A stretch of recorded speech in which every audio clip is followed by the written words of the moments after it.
this video, I'm coming from my natural habitat. Is coming from my natural habitat. It's from smiling so much. Frowning, actually. Anyway, my bedroom.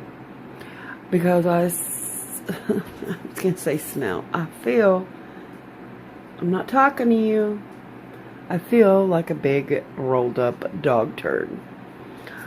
Speaking of dog turds, Jackie has had 1, 2, 3, 4, 5 doses of the antibiotic, or 4 doses, I can't count.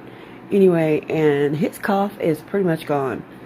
I'm going to keep him on it for at least 5 days, just to make sure.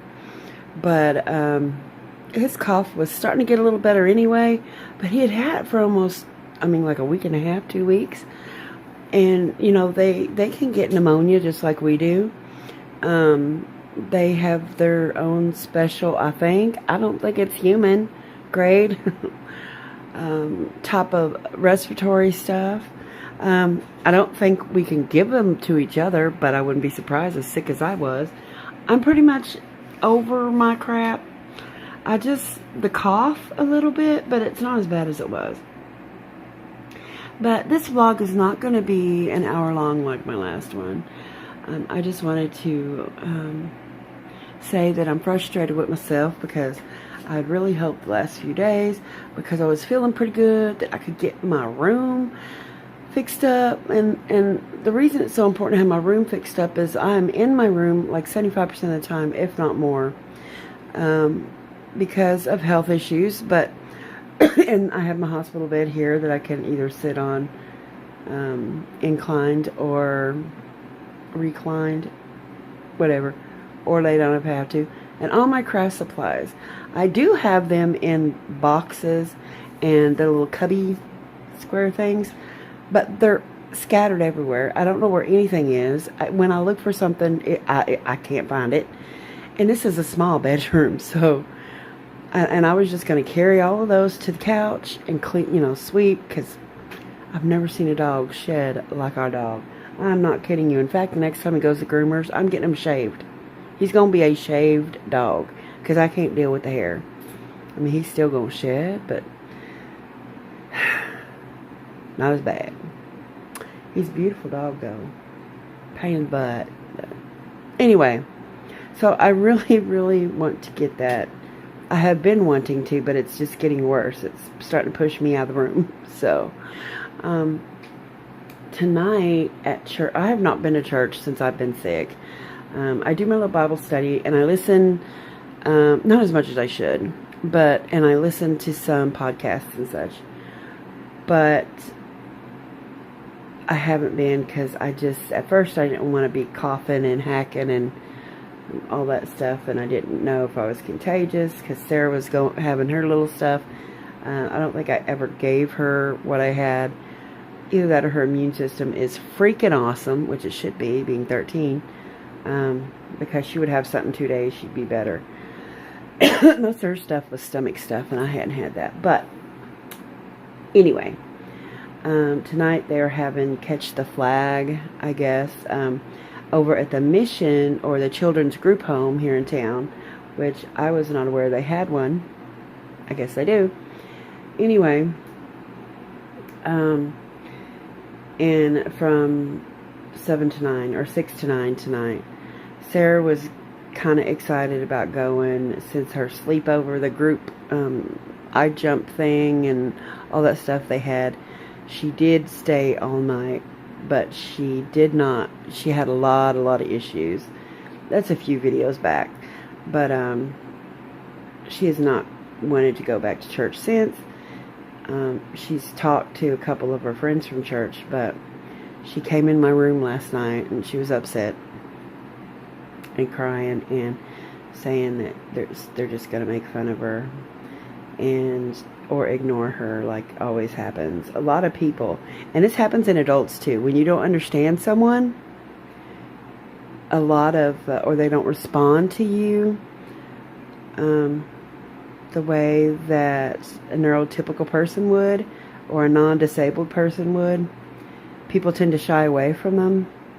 It's almost like when you have someone in a coma or someone that can't physically speak, and they may not look like they're paying attention because they can't focus on your eyes or whatever. It doesn't mean they don't understand you and they don't hear you.